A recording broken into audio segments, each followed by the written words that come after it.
Bismillahirrahmanirrahim. Assalamualaikum warahmatullahi wabarakatuh.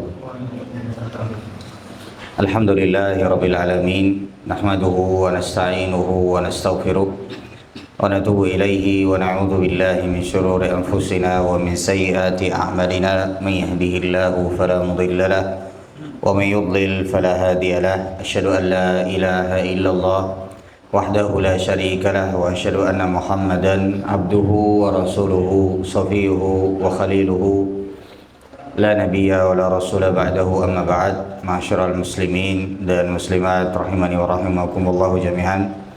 Alhamdulillah, kita bersyukur kepada Allah Subhanahu wa taala atas semua nikmat yang Allah Subhanahu wa taala berikan kepada kita semua, nikmat iman, nikmat Islam, nikmat kita bisa berkumpul di subuh kali ini di tempat yang semoga Allah Subhanahu wa taala selalu berkahi, dan semoga Allah Subhanahu wa taala jadikan kita orang-orang yang bisa istiqamah di atas kebaikan sampai nanti Allah Subhanahu wa taala mewafatkan kita semua. Amin ya rabbal alamin.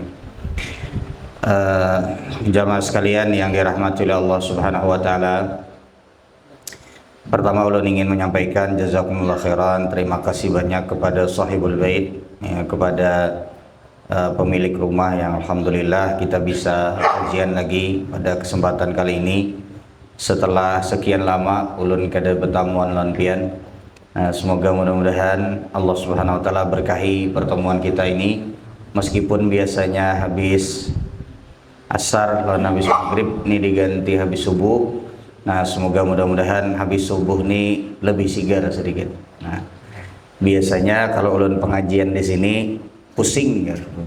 Banyak nang pusing. Nah, subuh ini ulun hendak membawai pian pulang, berpusing-pusing sedikit. Nah, subuh ini ulun hendak membawai pian pusing sedikit. Kita akan membahas tentang masalah hukum seputar arisan. Nah, pian soal arisan lah. Soal. Jadi bapak-bapak sekalian atau ibu-ibu sekalian, arisan ini tidak hanya identik dengan ibu-ibu saja. Bapak-bapak pun juga pernah arisan. Dan yang paling penting, ini tidak hanya sekedar urusan ibu-ibu saja, tidak Pak. Karena bapak-bapak pun harus mengerti hukumnya. Kenapa? Karena bapak-bapak itu bertanggung jawab sebagai seorang suami terhadap apa yang dilakukan oleh si istri. Jadi kalau yang dilakukan oleh istri salah, pian harus paham. Karena kitalah sebagai seorang laki-laki yang bertanggung jawab untuk membenarkan, untuk mengoreksi apa yang dilakukan oleh istri. Nah, jadi jamaah sekalian yang dirahmati oleh Allah Subhanahu wa taala, ya. Kita akan membahas masalah hukum arisan. Menurut pian lah, Bapak sekalian, Bapak, Ibu-ibu, arisan tuh boleh lah? Kira-kira aja, arisan tuh boleh lah? Pian rancak kalau mendengar bini pian, bah izin setumat hendak mana arisan. Hampir setiap ibu-ibu itu pernah berarisan. Bila kada di kantor, di sekolahan, tetangga, atau kadang-kadang bisa jadi di masjid atau di rumah. Nah, kalau kita ditakuni apa hukumnya arisan, maka jawabannya arisan itu tidak bisa dihukumi sekaligus serta-merta semuanya disamaratakan, tidak bisa Pak. Karena jenis dan juga ragamnya bermacam-macam. Ada yang boleh, ada yang tidak boleh. Nah, sekarang subuh ini kita akan menyebutkan jenis-jenisnya serta hukumnya. Ya, jenis-jenisnya serta hukumnya. Saat ini sampai jam berapa, Ustaz? Setengah 6 ya? Setengah 7. Setengah 7. Oke. Baik, jamaah sekalian yang dirahmati Allah, sekarang kita mode serius. Nah, mode serius. Jadi kalau ditanya apa hukum arisan, maka tidak bisa dijawab serta-merta sekaligus karena bermacam dan beragam jenisnya. Kita akan mulai dulu dari jenis yang pertama. Ini arisan yang paling banyak terjadi. Adalah gambarannya beberapa orang peserta arisan ya mengumpulkan duitnya, lalu kemudian ya biasanya dikocok atau biasanya diundi. Siapa yang keluar namanya, maka dia yang membawa uangnya pertama kali. Sebagai contoh, ada 10 orang yang masing-masing dari 10 orang tersebut mengumpulkan duit misalnya 100.000. Kemudian 100.000 terkumpul menjadi 1 juta, karena 100.000 kali 10 berarti berapa Pak? 1 juta. 100.000 terkumpul 10 orang berarti totalnya 1 juta rupiah. Yang kena pertama kali itu yang membawa duit 1 juta rupiah. Biasanya kan seperti itu Pak. Ada kumpulkan 100.000, 100.000, 100.000, pian ber-10 anggotanya, lalu kemudian kena, entah itu bergiliran ataupun juga diundi, maka yang keluar namanya itu yang membawa duit 1 juta dulu, dengan garansi bahwa orang tersebut akan membayar setiap bulannya juga 100.000 sampai terpenuhi semua takuliling sabarataan. Ya, dari awal sampai akhir sudah mendapatkan 1 juta rupiah, sebagaimana yang awal juga mendapatkan 1 juta rupiah. Ini kebanyakan dari jenis dan bentuk arisan itu seperti itu Pak, kebanyakannya. Maka dalam hal ini, dalam konteks atau dalam gambaran ini, para ulama itu terbagi menjadi 2 pendapatnya. Pendapat yang pertama adalah yang menyatakan tidak boleh. Yang kayak ini aja kada boleh, baik. Ini pendapatnya Syekh Saleh Al-Fauzan. Ini kada boleh, baik. Jadi Syekh Saleh Al-Fauzan yang mengarang kitab Al-Mulakhas Al-Fiqhi, atau yang punya kitab Al-Mulakhas Al-Fiqhi, itu kada boleh, Pak. Disebabkan kenapa? Ya, karena seolah seperti di dalam akad tersebut pian meminjamkan duit, tapi dengan syarat minjam duit juga ke orang. Bisa dimengerti sampai sini Pak? Karena akadnya itu pinjam meminjam. Pian meminjam akan duit 100.000, kan tadi patungan 100.000, tapi dengan syarat kaina aku juga ikam pinjamilah. Nah, karena kan pasti suatu saat dia akan dapat giliran yang dapat 1 juta tadi. Maka dalam hal ini menurut Syekh Saleh Al-Fauzan itu tidak boleh. Karena di situ ada meminjamkan uang tapi dengan syarat kaina aku pinjam jalan ikam lah, kan begitu Pak. Nah, ini menurut Syekh Saleh Al-Fauzan tidak diperbolehkan. Baik, ini pendapat yang pertama. Adapun pendapat yang kedua adalah boleh. Itu tidak menjadi masalah. Bahkan Syekh Saleh Al-Utsaimin menyebutkan itu bentuk ta'awun, bentuk saling tolong menolong, agar supaya orang itu lepas dari jeratan riba. Maka salah satu bentuknya adalah dengan arisan tersebut. Ini pendapat mayoritas para ulama. Begitu pula Syekh Abdul Aziz bin Baz menyatakan boleh yang semacam ini. Nah, begitu pula ya Hay'ah Kibarul Ulama, atau perkumpulan ulama di Arab Saudi itu menyatakan hukumnya boleh. Jadi arisan yang semacam itu hukumnya boleh. Baik, bisa dimengerti sampai sini Pak? Jadi arisan yang semacam seperti kebanyakan kita lakukan itu ada 2 pendapat, dan kedua-dua pendapatnya memiliki dasar hukum atau memiliki dasar dalil. Pendapat yang pertama menyatakan tidak boleh. Ya, kenapa? Karena di dalam meminjamkan uang, kita tadi kan mandak duit 100.000, itu meminjamkan duit ke orang.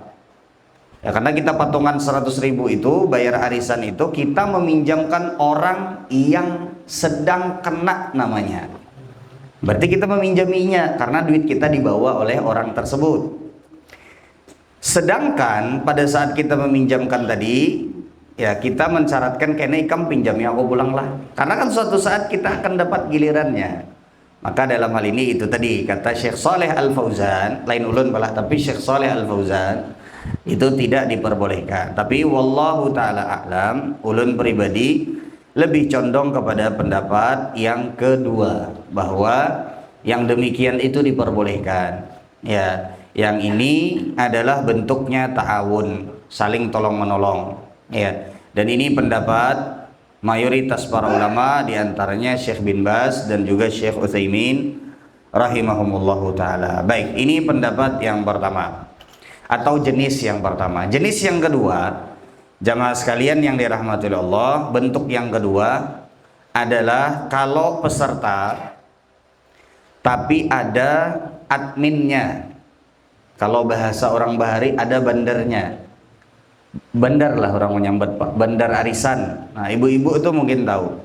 Jadi ada satu orang yang bertugas mengumpulkan duit, ya, dia yang menagihi bila terlambat. Itu disebut dengan admin atau bandar atau petugas arisan. Ya. Apabila peserta itu, si bandar ini di luar dari peserta, maka hukumnya boleh, ya, bila bandar ini di luar dari peserta. Jadi yang bertugas mengumpulkan itu digaji Pak, karena ini ngalih gawiannya, harus menagih, harus mencatat, ya, harus juga menghitung, ya, siapa saja yang belum bayar, siapa saja yang sudah bayar. Nah, jadi seperti itu. Maka ini insya Allah hukumnya sama dengan yang pertama tadi. Jadi nang barisan 10, nang be-10 ini berpatungan gasan menggaji si bandar. Bandar ini lain bandar judi, lain bandar narkoba, Pak. Tapi bandar arisan, ya. Lain juga bandar gombili, lain. Ini bandar arisan. Ya.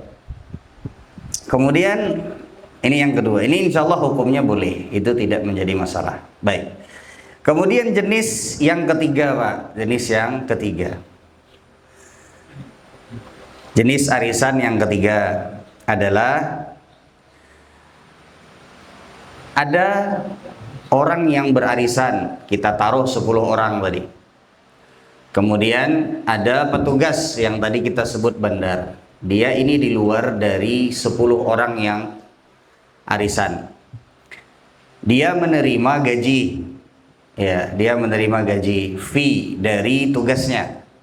Dia disewa, tenaganya disewa untuk menagih, mencatat, kemudian untuk juga mengatur, ya, keuangan, kemudian untuk mengantarkan duit kepada yang kena misalnya. Nah, tapi ya, disyaratkan kalau ada anggota yang telat, maka bandar ini, petugas ini harus nomboki terlebih dahulu. Paham lah Pak? Saya dimengerti ya. Misalnya ada 10 orang barisan, ada seikung orang petugas nang menagihi. Ini digaji oleh 10 orang nih, karena 10 orang nih orang sibuk semua. Kadakawa kami mencatat, ya. Maka akhirnya disewa 1 orang lagi. 1 orang ini tugasnya nyimpan duit, nyatat duit, kemudian mencatat siapa yang sudah kena, siapa yang belum kena, misalnya di arisan. Tapi pada saat dia digaji, diakadkan untuk menjadi petugas, ya. Tapi di situ ada klausul atau ada persyaratan. Bila ada yang terlambat dari 10 ini bayar, maka inya yang menalangi terlebih dahulu. Bisa dimengerti sampai sini Pak? Bolehlah kayak ini? Kira-kira bolehlah. Nah, yang 1 orang ini berarti, ya, kalau ada 2 orang yang telat bayar, sementara sudah harus dibagi, dicabut arisannya, berarti dia nombok berapa? 200.000. Kalau seandainya ada 5 orang yang belum bayar pada tanggal di mana seharusnya arisan itu sudah diundi, berarti dia nombok berapa? 500.000. Dalam hal ini jamaah sekalian yang dirahmati Allah, bentuk yang seperti ini tidak diperbolehkan. Itu nggak boleh Pak.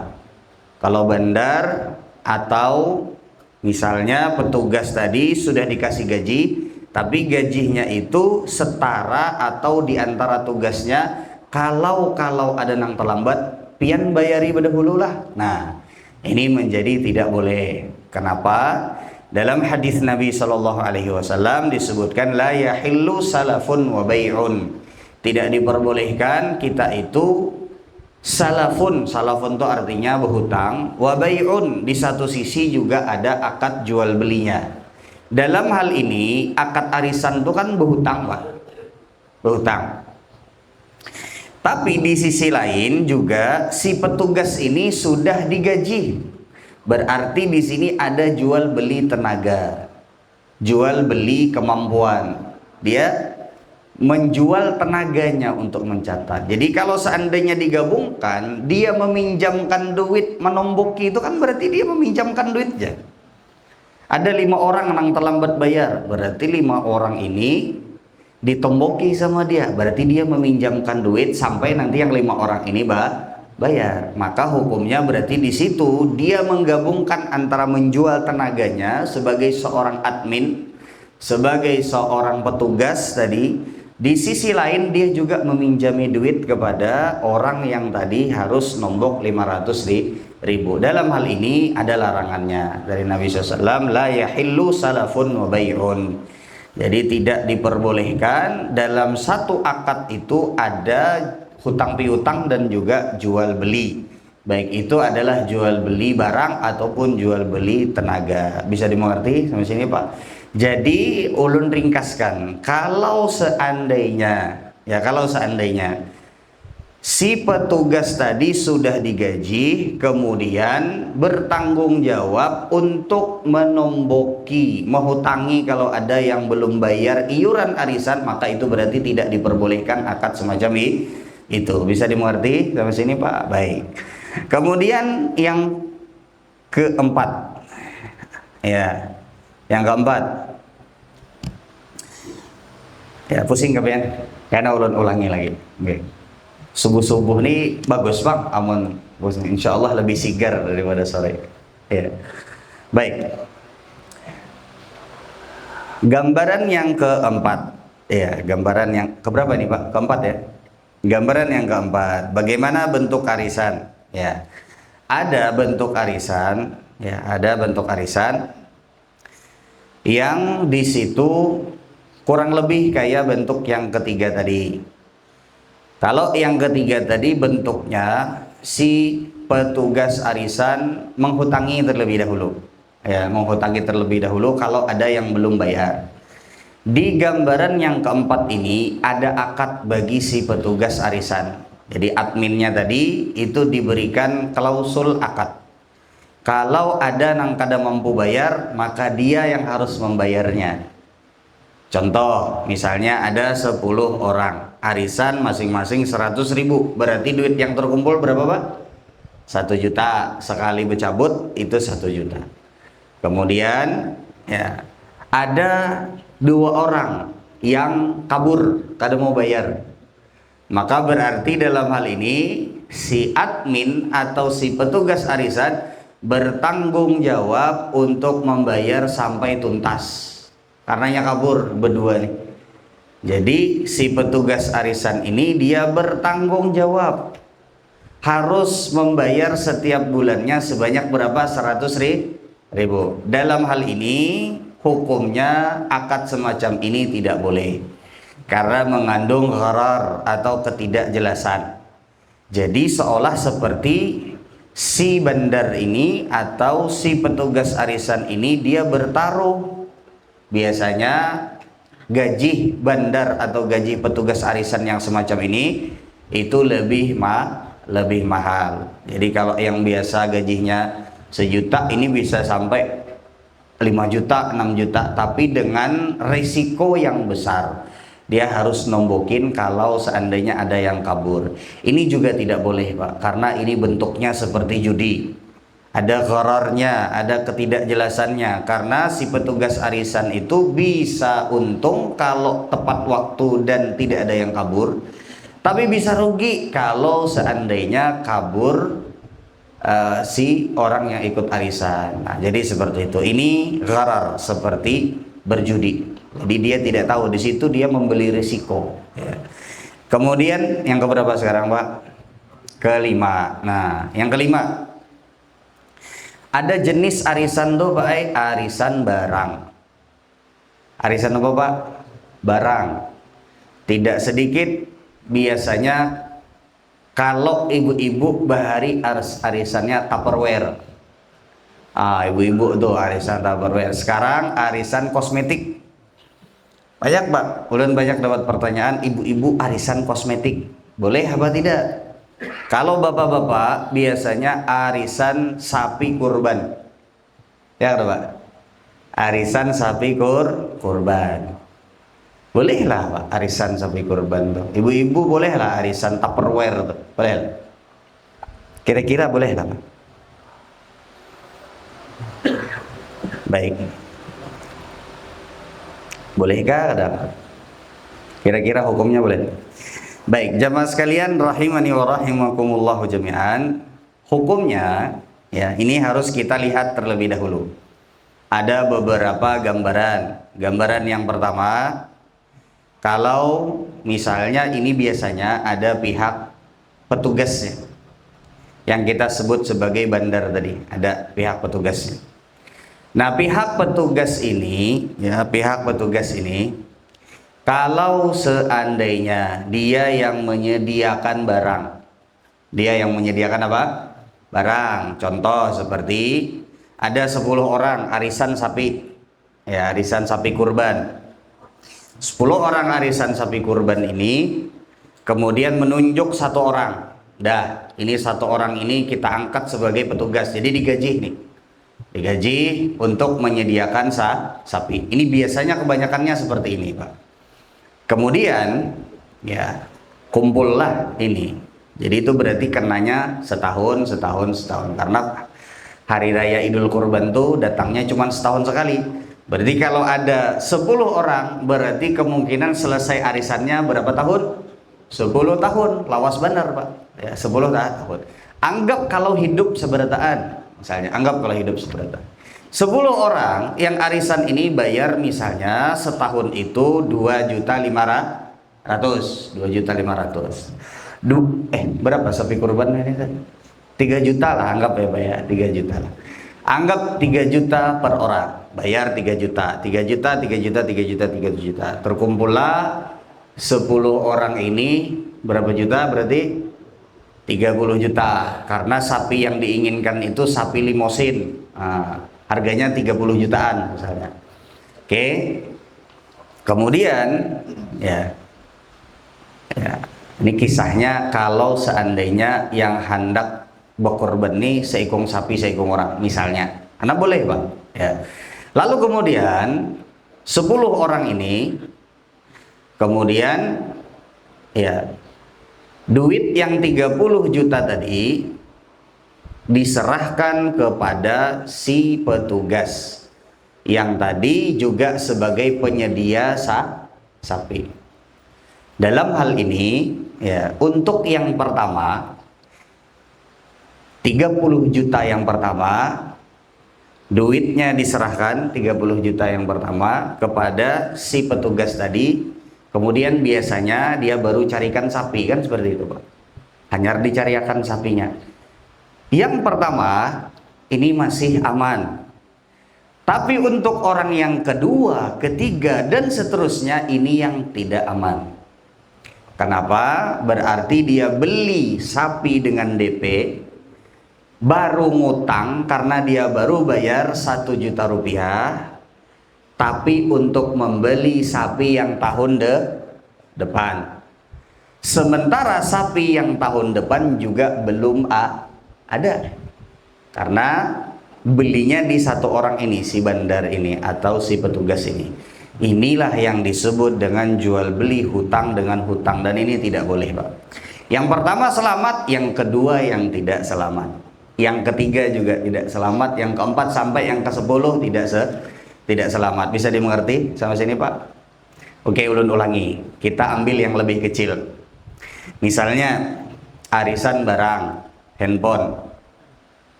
handphone ini semua kita sepakat beli handphone yang jenisnya ini. Oke. Kemudian kita patungan Pak arisan. Ya, misalnya bandarnya Ustadz Soleh yang bertugas untuk menyediakan handphone. Sidin ke 24 arisan, tapi Sidin tugasnya menyediakan handphonenya. Yang 10 orang ini setiap bulan kan bayar Pak. Bayarnya berapa? 100.000 misalnya. 100.000. Pembelian pertama itu masih aman karena duitnya terkumpul. Berapa? 1 juta. duitnya ada 1 juta, meskipun barangnya itu belum ada, masih bisa akadnya akad salam. Ustaz Soleh masih bisa, oke, nanti seperti apa, duitnya kan sudah ada 1 juta, sudah diserahkan kepada beliau, beliau yang carikan, itu masih boleh, akadnya akad salam. Tapi untuk orang yang kedua yang kena bulan depan, berarti dia sudah bayar DP dan Ustadz Soleh belum punya HP-nya. Bisa dimengerti sampai sini Pak? Berarti orang yang patungan untuk bisa dapat bulan depan itu dia bayar DP dan tidak cash. Berarti kan hutang, tidak cash. Cuman bayar 100.000 saja. Dan Ustadz Soleh juga tidak memiliki barangnya. Berarti barang tidak ada, duit pun juga tidak cash. Inilah yang disebut dengan jual beli kalik bil kalik. Jual beli hutang dengan hutang.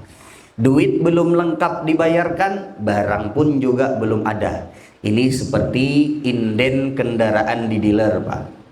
Ini juga tidak diperbolehkan di dalam syariat kita. Karena ini termasuk jual beli kalik bil kalik atau jual beli hutang dengan hutang yang dilarang di dalam syariat kita. Baik. Jadi tidak boleh Pak. Seperti itu tidak boleh. Baik. Baik. Sudah bisa dimengerti sampai sini Pak? Baik. Kemudian yang berikutnya jamaah sekalian yang dirahmati oleh Allah. Ini sampai gambaran yang keberapa tadi? 5 ya? 5, baik. Kemudian sisanya ini ada beberapa catatan tentang arisan. Yang pertama apa? Ya, yang pertama, arisan itu, ini catatannya, kita gambarannya sudah habis. Alhamdulillah sudah habis dari nomor 1 sampai nomor 5. Itu arisan biasanya tidak keluar dari 5 tersebut. Baik, sekarang kita akan berikan beberapa catatan terkait dengan arisan ini. Yang pertama adalah arisan itu tidak boleh pian mensyaratkan. Kalau ikam 4 putaran bulan atau tahun ini, maka kalau ikam sudah selesai harus ikut lagi putaran yang tahun depan. Itu tidak boleh Pak. Jadi kalau sudah habis 1 putaran, tidak boleh disyaratkan anggota tersebut harus ikut lagi tahun depan. Itu tidak boleh. Bisa dimengerti sama sini Pak?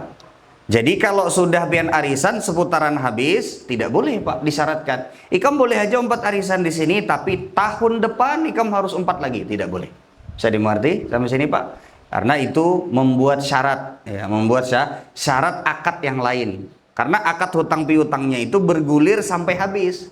Jadi pada saat hutang piutangnya bergulir sampai habis, tidak boleh pian mensyaratkan kembali untuk ada akad berikutnya yang harus terjadi tahun depan. Bisa dimengerti sama sini Pak?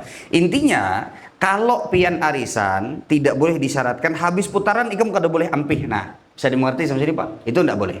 Itu catatan yang pertama. Catatan yang kedua adalah uang yang dipinjamkan harus sesuai dengan jumlah uang yang diterima. Ulun beri contoh. Jadi uang yang dipinjamkan harus sesuai dengan uang yang diterima. Ulun beri contoh. Misalnya seperti arisan sapi. Arisan sapi, sebagian orang meletakkan harganya itu berbeda setiap tahun. Karena harga sapi belain setiap tahun. Ada sapinya tahun ini harganya terlarang. Sapi tahun depan temurah. Sapi yang tahun depan ternyata telamak, banyak dagingnya, dapatnya itu. Sehingga uang yang disetorkan dengan uang yang diterima, jumlah uang yang diterima itu tidak sinkron, tidak sesuai. Ini tidak boleh Pak. Kalau pian patungan atau pian ya dari awal itu 2.500.000 atau 3 juta, maka tidak boleh pian bayar kurang dan tidak boleh pian bayar lebih. Ustaz, nggak bisa Ustaz, harga sapinya boleh? Nggak bisa, nggak mau tahu. Karena kita ini akad dari arisan itu adalah hutang piutang. Jadi hutang piutang itu berapa kita meminjamkan, sebegitulah kita dapat. Bisa dimengerti sampai sini Pak? Meskipun harga sapi turun naik, iya meskipun harga sapi turun naik, siapa suruh arisan sapi? Ya, siapa suruh arisan sapi? Makanya arisan sapi itu berbahaya Pak, bisa mudarat. Karena biasanya cuman untuk yang awal-awal saja. Yang akhir-akhir tuh harga sapi naik lah, langka lah. Akhirnya yang lain patungannya jadi tambah besar. Bisa dimengerti? Itu tidak boleh, itu riba, Pak. Bisa dimengerti sampai sini?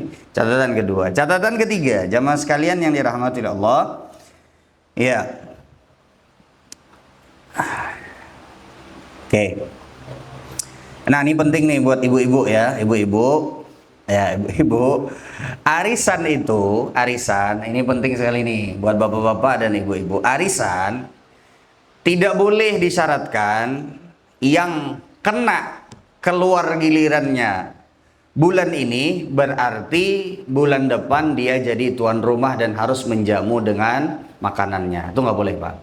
Ulun beri contoh ya. Ulun barisan lawan Ustadz Soleh.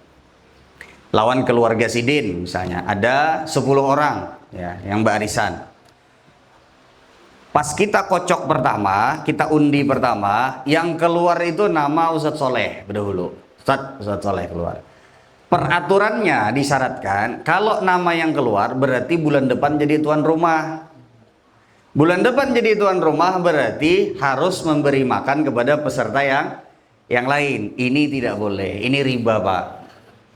Dari mana ribanya? Berarti untuk nama yang gugur, taruhlah nama Ustadz Soleh. Berarti nama yang gugur ini kan dia minjam duit dari 9 orang yang lain, betul apa tidak? Karena 10 orang. Ustadz Soleh namanya gugur, bawa duit 1 juta. 9 orang ini berarti meminjamkan. Loh, kok bisa 9 orang ini mensyaratkan, oke, Ikam pinjam duit lawan kami, tapi bulan depan Ikam harus beri makan kami. Kan seperti itu. Nah, berarti ada sisi di mana Ustadz Soleh minjam duit, tapi disyaratkan untuk memberikan faedah, manfaat, yaitu adalah makanan untuk bulan depan jadi tuan rumah. Bisa dimengerti sampai sini? Ini nggak boleh, Pak. Ini tidak diperbolehkan. Baik.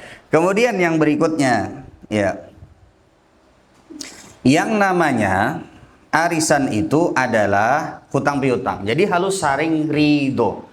Dari awal itu harus saling ridho. Tidak boleh pian cuman ridhonya dapat duitnya aja, membayarnya kada ridho. Tidak boleh ya kan. Itu namanya berhutang ridho tapi menghutangi kada ridho. Sebagian orang dalam akad arisan itu ridhonya tuh pas dapat arisannya aja. Setelah habis tuh mengeluh terus. Oh mak aja kada nyamannya karena di awal. Habisnya tuh orang membayari arisan aja terus. Nah, enggak bisa, Pak, seperti itu karena ya pian masuk ke situ dalam artinya akad dari awal itu sudah kalau pian minjam ya nanti ya pian juga akan mengembalikan. Pian juga akan memulihkan duit yang pian pinjam. Bisa dimengerti sampai sini, Pak? Baik.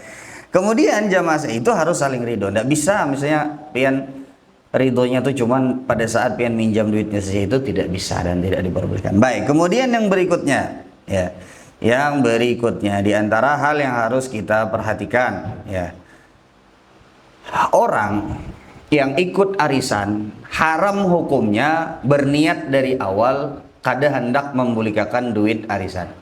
Haram hukumnya, Pak. Itu sama dengan orang meminjam tapi berniat untuk tidak mengembalikan hutangnya. Itu hukumannya besar dan itu termasuk dari dosa besar. Ya. Aku 4 arisan aja. Itu makanya pian perhatikan arisan-arisan online tuh kada jalan tuh kenapa? Karena orangnya tidak saling tahu satu sama lain. Salah satunya juga orangnya tidak saling tahu satu sama lain. Jadi pada saat dia sudah dapat di awal, habis itu kabur, pindah rumah, telepon kada kawa lagi dihubungi. Ah begitu sih. Hilang sudah. Ya. Maka dalam hal ini ya, orang yang demikian itu termasuk pelaku dosa besar. Ya, pelaku dosa besar. Berhutang tapi berniat kada membelikan, itu dosa besar. Ya, bukan cuma sekedar di arisan saja, tapi juga di hal-hal yang lain. Aku berhutang, awas Ikam pernah menyakiti aku, Ikam pernah berbuat zolim kepadaku, aku ambil duitnya, tapi pada berhutang. Niatnya kada hendak membelikan. Ini termasuk dari dosa besar. Baik. Nah, sudah setengah jam atau 35 menit. Baik. Kalau pian ada pertanyaan, ulun persilahkan. Kalau pian ada pertanyaan, ulun persilahkan. Mau ulun ulangi dulu kah? Mau ulun ulangi lagi ya? Kita review dari awal ya. Baik, Pak. Jamaah sekalian yang dirahmati oleh Allah, Apa hukum arisan? Hukum arisan itu tidak bisa disamakan satu dengan yang lainnya karena dia jenisnya berbeda-beda. Pian harus tanya dulu arisannya yang bagaimana? Ya, arisannya yang bagaimana? Nah, ini Pak, urusan arisan aja kita sampai 35 menit ini. Dan ini adalah contoh bahwasanya sebenarnya di dalam Islam tuh ada aturannya semuanya, Pak. Cuman kadang-kadang ya kita yang tidak mengetahui dan tidak mengerti. Sehingga kita harus rajin, Pak, nuntut ilmu agar tidak terjerumus ke dalam kesalahan-kesalahan yang bentuknya itu adalah bisa jadi riba, bisa jadi kezaliman satu dengan yang lainnya. Nah, baik jamaah sekalian yang dirahmati oleh Allah, ulun akan ringkas dalam beberapa menit bahwa jenis arisan itu ada beberapa macam. Yang pertama adalah arisan yang hanya sekedar peserta arisan saja. Mereka mengumpulkan uang, kemudian diundi salah satunya atau dibuat bergiliran, itu yang nanti akan mengambil uangnya terlebih dahulu. Ya, nanti dia akan mengembalikan uang sebagaimana dia mengambil uang tersebut. Jadi dicicil sebagaimana satu bulan peraturannya 100.000. Ini tidak menjadi masalah. Memang ada sebagian para ulama yang menyatakan tidak boleh. Di antaranya Syekh Shalih Fauzan, arisan itu seperti itu dan secara mutlak tidak diperbolehkan. Namun wallahu taala a'lam, yang lebih kuat ulun pribadi lebih condong kepada pendapat mayoritas para ulama yang membolehkan. Di antaranya adalah Syekh Utsaimin membolehkan, Syekh bin Bas juga membolehkan. Baik. Yang kedua adalah jenisnya adalah ada peserta, ada admin atau ada petugas yang digaji. Karena pesertanya sibuk semua, nggak mau nagih-nagih untuk misalnya iurannya setiap bulannya, setiap pekan yang nggak mau. Ya, jadi ada admin atau ada bandar atau ada petugas yang disuruh dan diminta untuk mengumpulkan dan mendata. Jadi petugasnya ini digaji di awal digajinya. Oke, berapa akadnya? Nanti sama-sama mereka patungan untuk menggaji si admin atau si petugas tersebut. Maka dalam hal ini insya Allah juga tidak menjadi masalah. Sama hukumnya sebagaimana jenis yang pertama. Ya, yang kedua jamaah sekalian yang dirahmati Allah, yang ketiga ya. Yang ketiga adalah kalau seandainya ada 10 orang yang berarisan, lalu mereka menyewa petugas arisan. Pada saat menyewa petugas arisan itu diberikan akad bahwa petugas arisan ini dia dengan digajinya harus, kalau seandainya ada yang terlambat dari anggota yang membayar, maka dia harus nombokin, ya, dia harus menghutangi, menalangi terlebih dahulu. Ini tidak diperbolehkan. Akad semacam ini tidak diperbolehkan karena menggabungkan antara jual beli jasa dengan hutang. Ini tidak diperbolehkan. Sebagaimana disebutkan la yahillu salafun wa bai'un. Tidak halal menggabungkan antara hutang dengan jual beli. Baik. Yang ke berapa sekarang? Ketiga apa keempat? Yang keempat. Nah, jenis yang keempat adalah kurang lebih dengan yang ketiga tadi. Jadi ada 10 orang, 1 orang petugas yang digaji, tapi digajinya besar. Kenapa? Karena diberikan persyaratan, ikam begawi sebagai petugas arisan, tapi kami gaji engkau dengan gaji yang besar. Cuman kalau nanti ada yang mangkrak, yang tidak bisa bayar dari anggota ini, ikam yang bertanggung jawab membayar sampai tuntas dan sampai tuntung. Ini tidak diperbolehkan akad semacam ini karena ada unsur ghararnya, ada unsur judinya. Dari mana? Kalau yang bayar itu teratur, berarti kan dia tidak tidak keluar duit, berarti dia bandar untung ya. Tapi kalau seandainya mangkrak semua, kasus 10-nya atau ke 9 atau 8, 7 aja mangkrak, wah itu rugi bandar, habis duit gajinya. Nah, ada ketidakjelasan di dalam hal ini, maka ini juga tidak diperbolehkan. Baik. Kemudian yang berikutnya arisan barang. Ya, arisan barang ini sebagaimana yang tadi kita sebutkan. Kalau ada 10 orang, kemudian patungan untuk beli apa? Sapi kah? Tupperware kah? Ibu-ibu handphone kah? Nah, maka dalam hal ini ya, untuk akad yang pertama yang sudah terkumpul duitnya itu masih aman. Tapi akad yang kedua, si yang kena bulan depan dia bayarnya di awal. Berarti dia bayarnya itu tidak semua. Berarti kan ngutang bayarnya.